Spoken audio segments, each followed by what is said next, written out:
देखिए हम अक्सर दूसरे की चीज़ों को देखकर माशाअल्लाह कहते हैं, लेकिन नहीं, हम दूसरे की चीज़ को देखकर माशाअल्लाह ला कुव्वता इल्ला बिल्लाह नहीं कहना होता है, बल्कि बारकल्लाहु फी कहना होता है या अल्लाहुम्मा बारिक अल्लाह कहना होता है। माशाअल्लाह तो अपनी चीज़ों पर कहना होता है, क्योंकि इसका सबूत हमें कुरान की आयत सूरह कहफ से मिलती है, जिसमें दो सहाबा अपने जन्नत के ऊपर से, यानी जन्नत अरबी में बाग को कहा जाता है, तो बाग के ऊपर सब जो गुजरते हैं तो उनमें से एक शख्स कहता है कि जब तुम अपने बाग में दाखिल हुए तो माशाअल्लाह ला कुव्वता इल्ला बिल्लाह क्यों नहीं कही।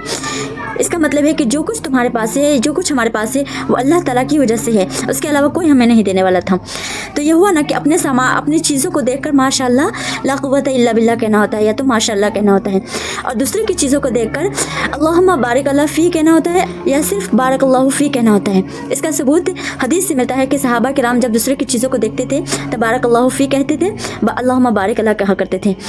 और हाँ, जब कोई हमारी मदद करे तो हम सिर्फ जज़ाकल्लाह ना कहें, जज़ाकल्लाहु खैरा कहें, यानी अल्लाह तबारक व तआला तुम्हें उसकी बदला अच्छा दे, उससे बेहतर दे।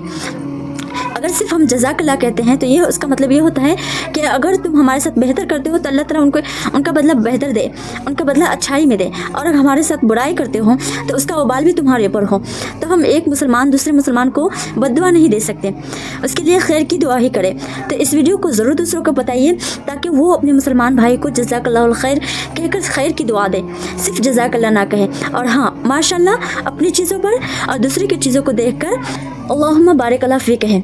इससे दूसरी की चीज़ों को नज़र नहीं लगती, यानी एक बैन हो जाता है, एक आर बन जाती है, जिसकी वजह से दूसरी की चीज़ को मतलब नज़र नहीं लगती, बल्कि एक दुआ आप देते हुए कि अल्लाह तबारक व तआला तुम्हारे उस काम में, तुम्हारी उस चीज़ में और बरकत अता फरमाए।